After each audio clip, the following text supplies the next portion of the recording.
One of my ruined songs is Wonderwall by Oasis. Obviously a classic song, but it's so overplayed, especially in the UK. Don't know about over here, but yeah, overplayed. Still love the song, but kind of ruined. It's a great song. Like, for us as a band, Oasis is one of our favourite bands, so we all love it. But yeah, it's kind of ruined. Probably Alex's fault, actually. He overplays it a lot.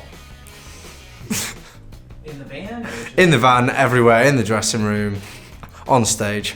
Ruined music, right? There's a song by the Beatles. I've grown up, I've always been a huge Beatles fan, and there's a song called The Ballad of John and Yoko.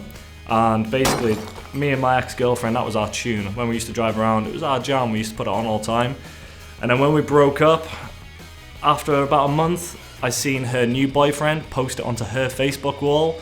So that must have meant that them two were jamming it, and then I just couldn't even look at the title of that song anymore. So that song completely ruined for me, so yeah. I think my ruined music is This Charming Man by the Smiths. Couple of reasons.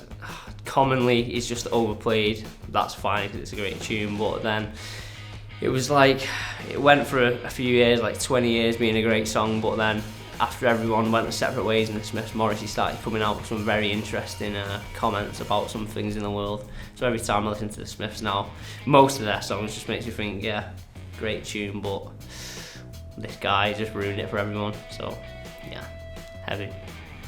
When he was in the Smiths, he was great and he was a great spokesperson for a lot of things, but now he just seems to come out with the most ridiculous statement. It's like he puts something in like a sentence randomizer for the most ridiculous statement that month and then puts it out into the world, and people still somehow are shocked by it. But today's world, isn't it, I guess?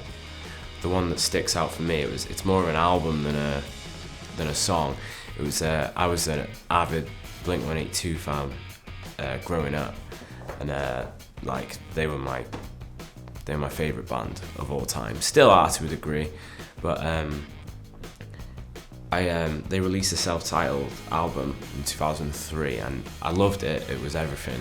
But I went to see them live in Manchester back home, and it was around about the time when Tom left, and I grew up listening to, you know, the Mark, Tom and Travis show, and they were like that brotherhood. They seemed like best friends. Like, it was all about that, and that's what I was expecting. And then I seen the big like fuck spell out, so I was like, oh, this is gonna be everything I've wished for, and it just wasn't that. They were rushing songs, like they just weren't into it anymore. Like, they didn't talk between songs. Like, I was like super disappointed. I was only I don't know how old I was, 13 or something like that.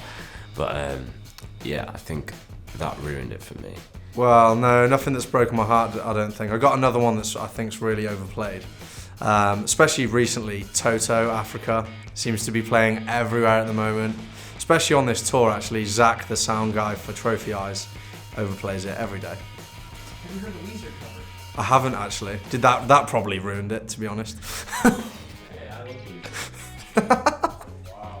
I can listen to it, but it's just one of those songs that are so overplayed. And like back home, I've got some friends who like organised this gathering. It was like nearly 1,000 people in a park singing it, which was pretty cool. But I've seen that video over and over, so yeah, it's just again overplayed for me. And this is going to say a bit cringy, but I think The Killers, Mr. Brightside, that's a riff, that's a really good song, but at the end of every night of every club, it's just been butchered by the amount of drunk people just, Mr. Brightside, you know, just like, stop ruining it's such a nice, good song, you know, it's 3 a.m, it's been a great night, stop butchering it and just leave it not on a playlist for the night. One night, Mr. DJ, please.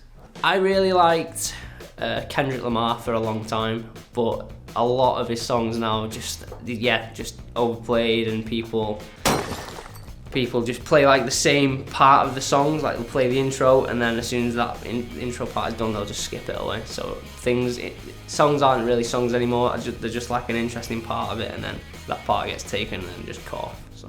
Don't Stop Believing by Journey. Like, you go to any club in the UK, or like any like... What do you go to? That's what I'm saying. Like crappy clubs. Like, there's this place called Pop World in the UK, and they play like awful tunes, but they're open like really late. And yeah, that song always playing. Any Oasis songs? Not yet.